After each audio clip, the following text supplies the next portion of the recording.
Are you concerned in the time it will take for a company to move to America that it will benefit China in the immediate term, that other markets will look to other suppliers instead of dealing with the United States? That is ridiculous. The problem is everyone in the world sells to us. Our economy is the consumer of the world. Yeah. We are the only one with a trade deficit. The rest of the world has a trade surplus.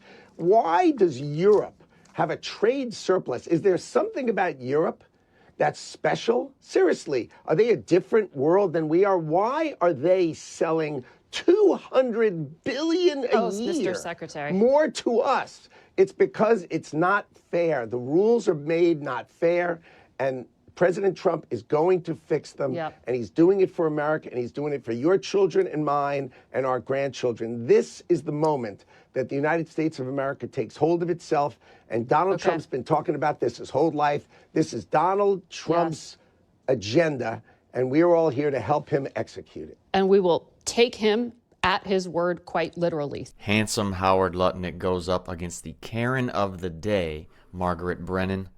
It's Sean Daniel here, and if you want to help me deal with the mental crisis I have right now of realizing I have more hair than Howard Lutnick, and yet I'm less handsome than him, consider subscribing or liking. It might make me feel a little bit better. No, but really, he's a handsome guy. But before we hear more from Howard Lutnick, Mr. Trump, Mr. President, why should we care about this trade deficit that we have? And we're talking about $1 trillion. You know that, right? We're not going to lose $1 trillion for the privilege of buying pencils from China. All right, let's get back to Howard. We begin this morning with Commerce Secretary Howard Lutnick. Mr. Secretary, welcome to Face the Nation. Great to be here. We see about 60% of Americans have money in the stock market, which mean that retirees could be just as concerned as hedge fund managers this morning. Did you expect this level of shock in the financial markets? Well, you've got to realize this is a national security issue. I mean, we don't make medicine in this country anymore. We don't make ships. We don't have enough steel and aluminum to fight a battle.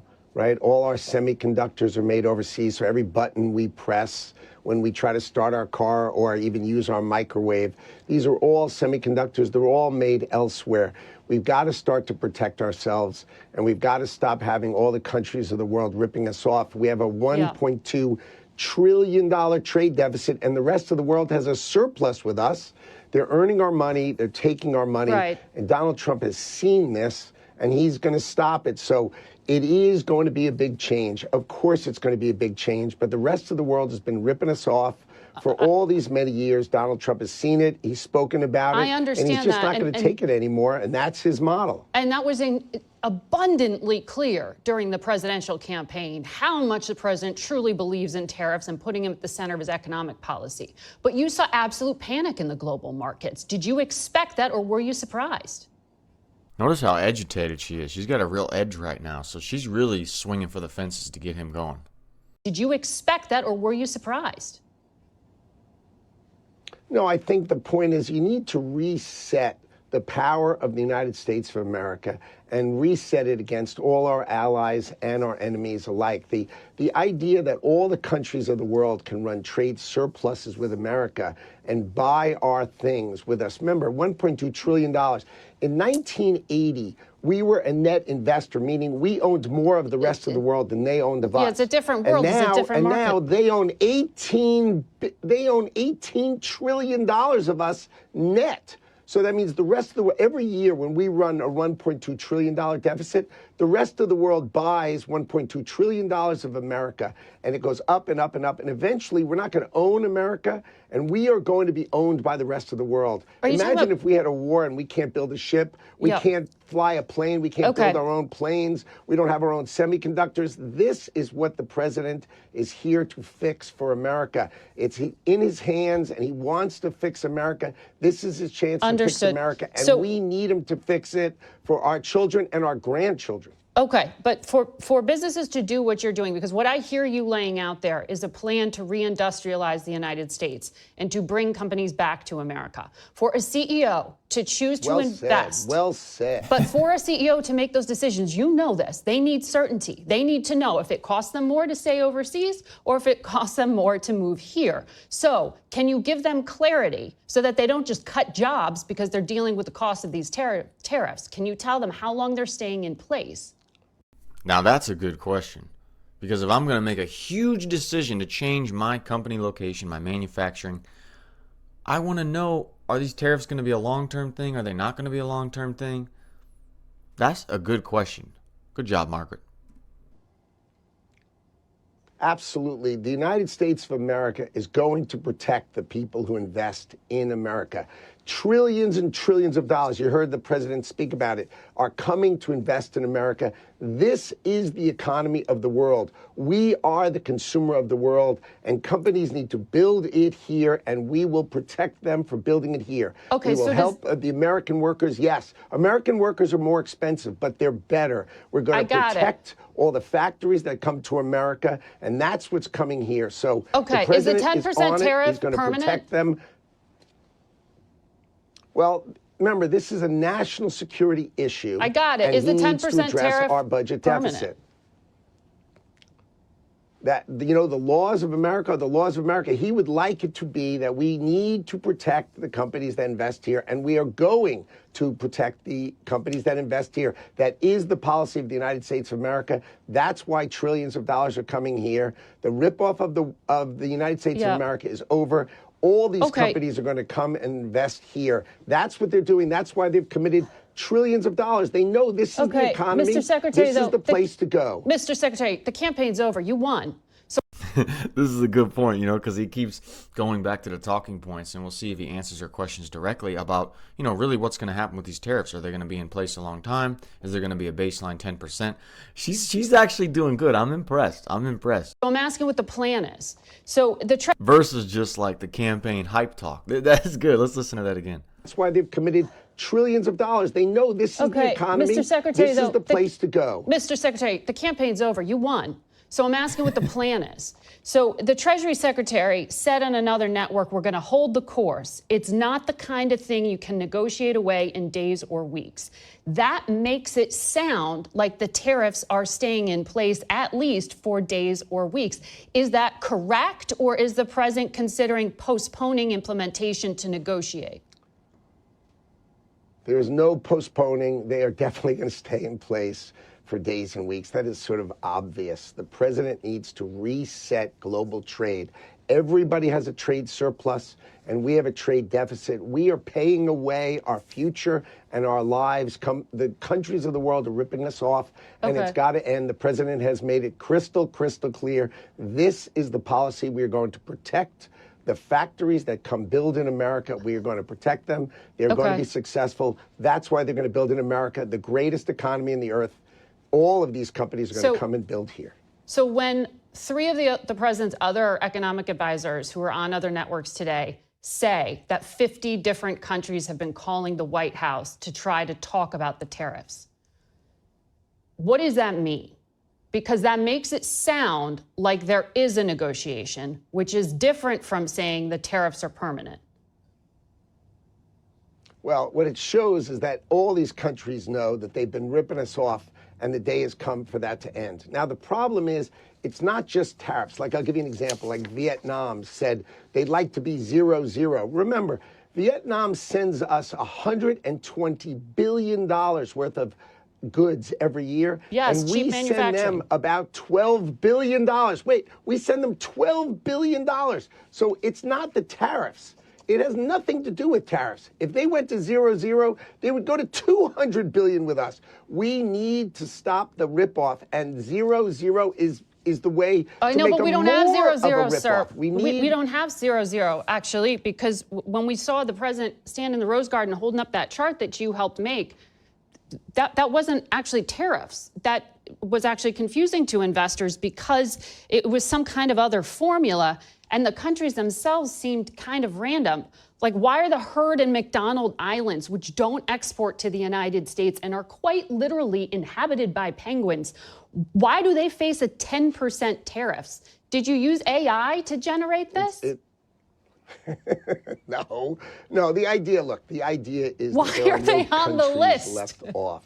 Because the idea, what happens is, if you leave anything off the list, the countries that try to basically arbitrage America go through those countries to us. Any country, like we had tariffs, the president put tariffs on China, right, in 2018. And then what China started doing is they started going through other countries to America. Right. They just built through other countries through America. And so the president knows that. He's tired of it.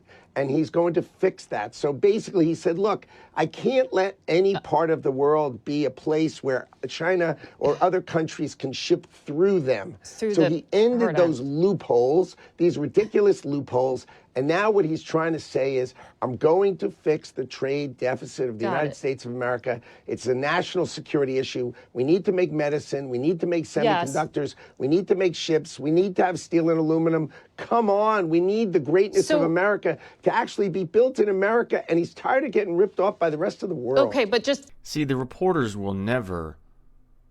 This is why listening to just reporters and news stations can really be detrimental, because yes, they'll have business analysts on, but those people give the answers that the network wants them to give. But how are you going to have a news reporter who sits there in earrings and makeup, sits in a newsroom and does interviews, talk about the business wisdom or lack of wisdom of a deal when they've always just been a reporter? Just what Howard Lutnick said right now about why there is a tariff in place on some uninhabited islands in the U.S., in the world, makes so much sense. Because if you don't tariff some of these countries that don't have populations or big inhabitants, you can have China or other countries circumvent their tariff by moving their manufacturing to this other little island, which is not in the U.S., so we don't get the benefit of them moving their manufacturing. And instead, they avoid the tariff by going to this uninhabited island. But instead, we have Miss Newsroom, Margaret Brennan, who's actually doing a good job, going off the fact, like every other news organization, oh, you guys taxed an island that has penguins on it. Bro, what do you know about business, Margaret?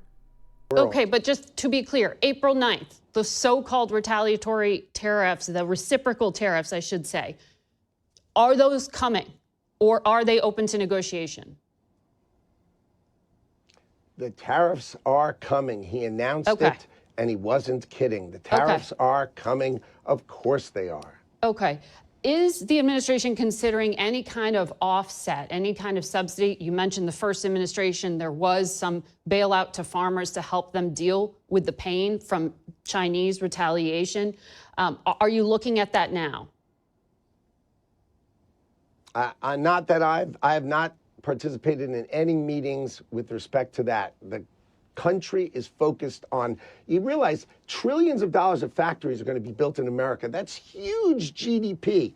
The factories being built in America are huge. That takes years. And you've said that robots are going to fill those jobs.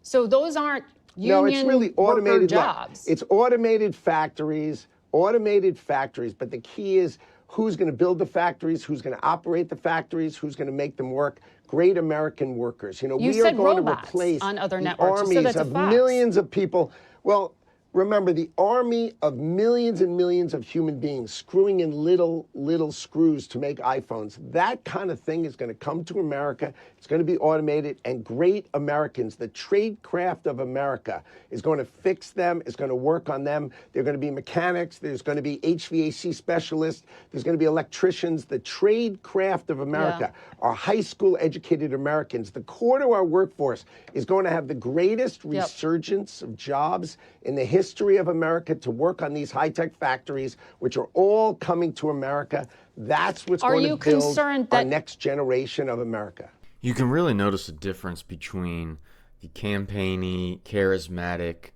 guy that Howard Lutnick can be versus someone like my buddy Stephen Miller, who really breaks it down and gives you a logical explanation about why certain policies are in place.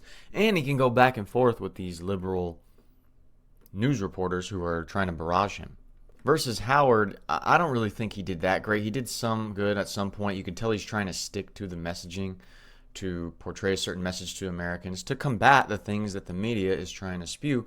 But Margaret came with a lot of logical questions, in my opinion, that make sense. And Howard doesn't seem to have the lawyer-esque responses like a Stephen Miller does to really put this woman in her place and break it down. You know, she's, like I always tell you guys, she's got a bunch of information in front of her, papers. Howard Lutnick has none.